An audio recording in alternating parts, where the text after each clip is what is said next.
All right. Hello, collective. Welcome to Pisces season. And since we are in Pisces season, I decided to take a quick moment and do a reading for you guys. And I'm going to pull some card energy and we're going to do a brief look into the astrology during this season. So here are the cards here. We're going to pull three cards for you guys and see what cards resonate with you. First card we're going to pull here. Hopefully, let me see if you can see it. Why is it blurring out? Seven of Diamonds. Okay. Second card is Jack of Hearts. And our last card is going to be the Seven of Hearts. Okay. So this is the energy that is going to be riding with us. And let's talk about it.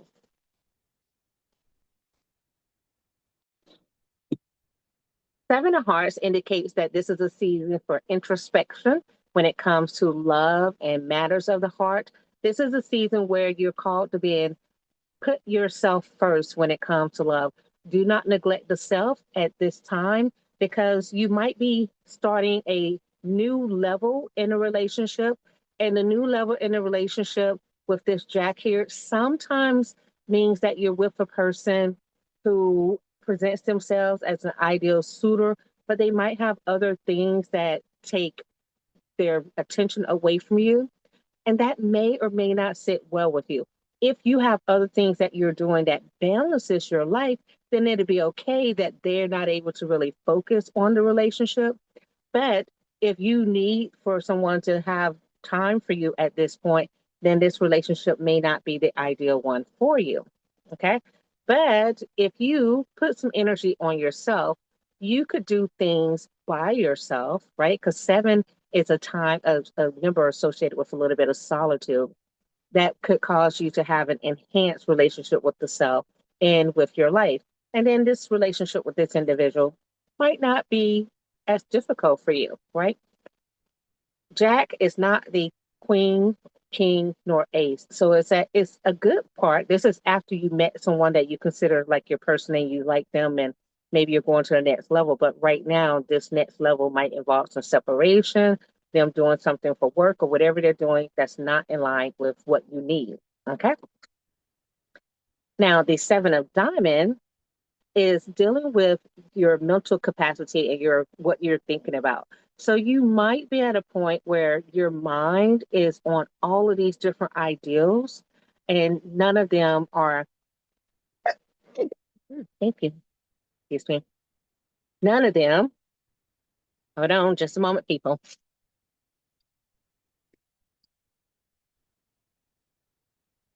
Yes, your girl always has wipes.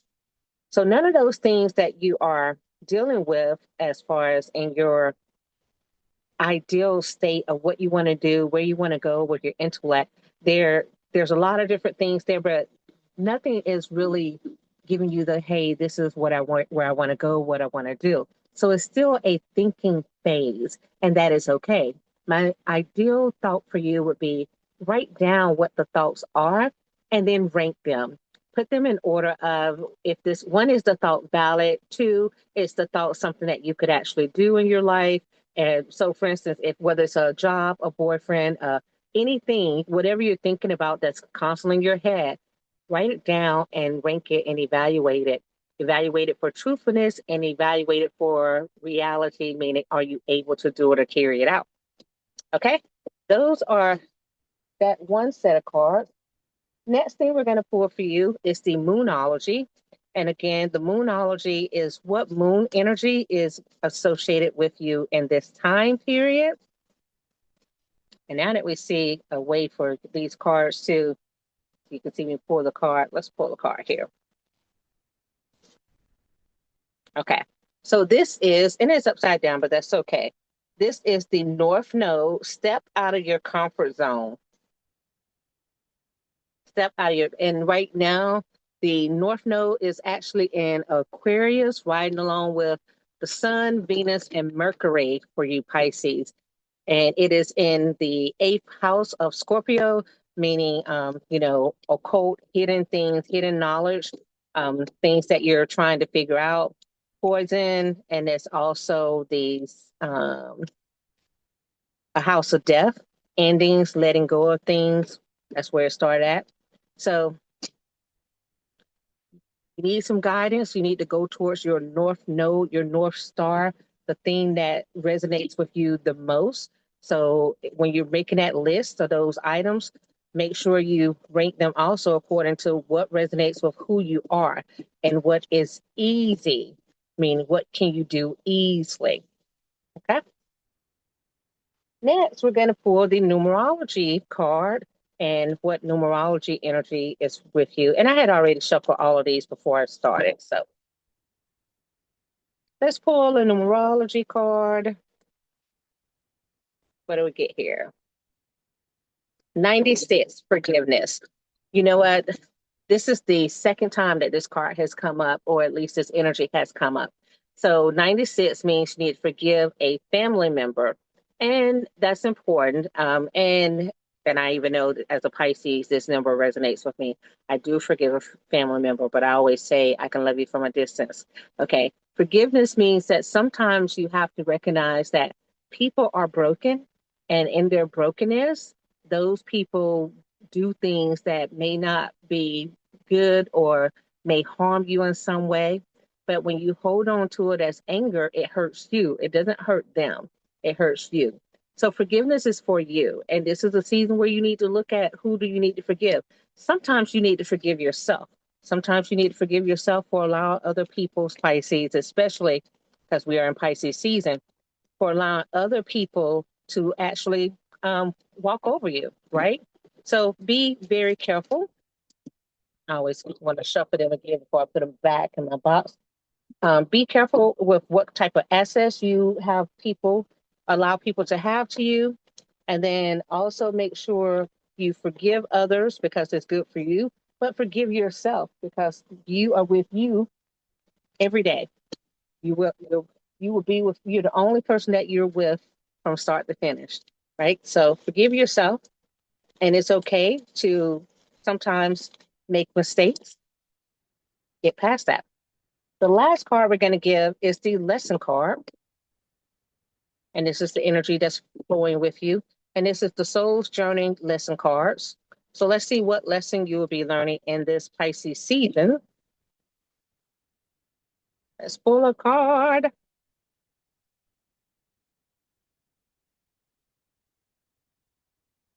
Honesty. So I can't always expect the truth from others, but I can expect it from myself. The thing about honesty is if you lie to yourself, you can't be truthful with anyone else. And sometimes we have to come to an understanding as to what our abilities are, where we are in life, financially, spiritually, emotionally, and be truthful with ourselves before we even can think about being truthful with someone else. And if you are not truthful with yourself, you can never expect for anyone else to be truthful with you. Pisces tend to sometimes get in a little situation where they're like, oh, I can do anything, I can do everything. And maybe you can't, right? Maybe you have some health issue that has occurred and you have to realize that you can't do all of the things that you once thought you could do. And you have to be honest with yourself, right? Maybe you can't travel all the places that you thought you could travel. And again, you have to be honest with yourself, okay? Looking at the astrology energy that's here for Pisces specifically, we're starting out with the energy. Like I said, the biggest energy is that there's these four energies riding together in Aquarius. They're starting out in the eighth house. That's the Sun, Venus, Mercury, and what you know to be the North Node. So we have some secrets there, some innovation there being highlighted, right? And Aquarius is an innovative type energy, but this is specifically in an occult area or in a poison area. So there's some type of innovation or newness surrounding um, feminine and technological advances in an area like a poisonous area, like a disease or something like that. And also advances in technology in general that can move the society forward. Young thinkers, so this is not necessarily the old energy, although it is heavily influenced by Saturn. So it's out of the box and yet is stable at the same time. So this may be that something from the past is brought back up and reworked in a new light to have a benefit. There is an association of the Mars energy being in Capricorn, which is also Saturn. So this is movement, and this is some old debates, some old fights within partnerships that are coming back up to light. So something that you may thought was settled turns out it wasn't necessarily settled. That somebody's still upset about something. And at this point, you have to ask yourself, how much time is enough time for an issue to be dead, done, and over with? And if you feel that you've given enough time to the issue, then it's time for you to let it go and move. Sometimes you have to sever that relationship. Okay. The other energy that we see is that the Jupiter, the expansive energy, starts out in the 12th house in Gemini, ruled by Mercury. And the good thing is that that could be favorable for some travel, some international connections with people. And maybe you're starting to see some international connections on the internet, right? Or the web. So you're meeting with some people, having some conversations with them about a project that you're working on or some project that they are working on that could be beneficial to you. Okay, so let's move the energy and see what else.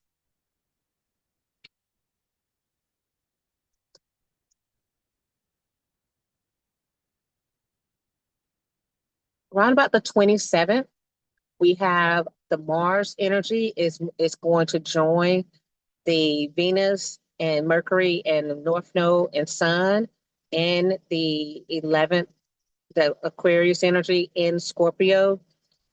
I can expect that to be a little bit of a violent day. So be careful that day, Pisces. That could be some violence with you, some violence with a car type accident. That could be some violence with war. There's going to be uncovering some situation that's taking place in the hospital or institutions. It looks like a that's a weapon. A health weapon that is being deployed, a weapon, a biological weapon. Ooh, that's what that is. I did not expect to give you this energy. I'm supposed to look at just the good stuff, but I'm sorry, it's in the astrology, so I had to bring it up. Um, it is February 27th, 2026 is an overall heated day of war and fighting and conflict. And so be careful on that day. A lot of people like to tell you, hey, this energy is here, use it for good, use it for good. The best way sometimes for you to use the energy is by avoiding conflict. If you know there's a tendency for conflict to be there, perhaps you stay home. Perhaps if an argument comes up, you say, hey, let's table this. Perhaps you don't travel to certain places during this time because it's more dangerous. Perhaps you don't travel any more than 15 miles away from your home on that day, 16 miles at best away from your home on that day. So that's what you could do. Let's move forward.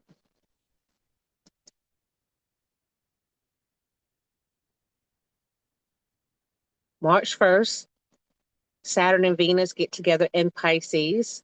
Pisces, of course, ruled by Jupiter. And this calls you to go back and reevaluate some things, not just in love, but in your love of home, like your love of where you work, your love of what you do, where you live, reevaluate it and decide if you're in the right place. Okay. Be careful with your money. It could be a risky day for financial adventures.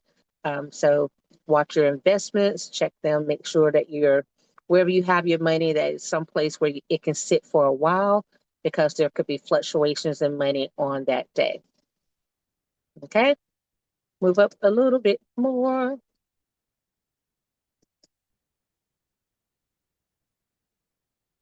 finally, March 2nd, we see this energy shift out of that eighth house and go into your seventh house. We're going to have the North Node, Mars, Mercury, in the Sun, impacting your seventh house, all in Aquarius. So, could you do some traveling? Sure. Could you meet a younger person? Most definitely. Could you have a internet-based relationship, like you meet someone online? Definitely.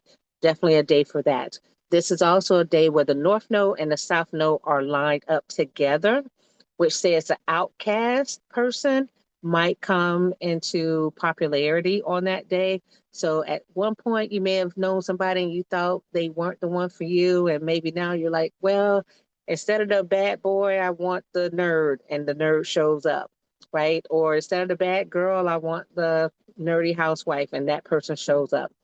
Your first house is going to be illuminated on that day, and that's the body, that's you as an individual, and what you can do for your body and how you present yourself. That's going to be a focus. Um, and that's mainly it there. March 2nd is going to be a more auspicious day for you. So it's a good day. Use that good energy, make life happen. If you have a plan that you've been working on in secret, that is a day where you could actually see your plan come to fruition. So that's really great. Moving into the first part of March 3rd, another overall good day, but that energy, the Mars, the Sun, that moves into your fourth house, which is home in general.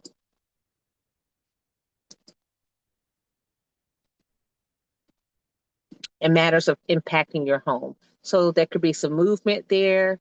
You could actually be making plans to move, to relocate during this time. And the plans might be made that day, not necessarily move on the second or the third, but definitely putting the plans in motion to move that day. Okay.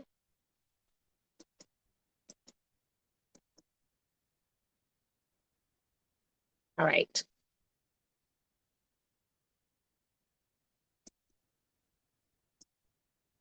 And that's pretty much it. So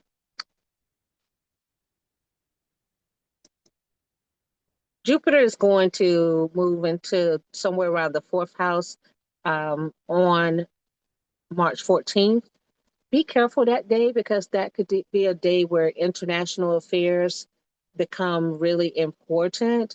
So if you have a relative that's an immigrant, that could be a day that impacts you heavily. So be careful on the March 14th day. Okay, that's all I have for you guys. Enjoy this Pisces season.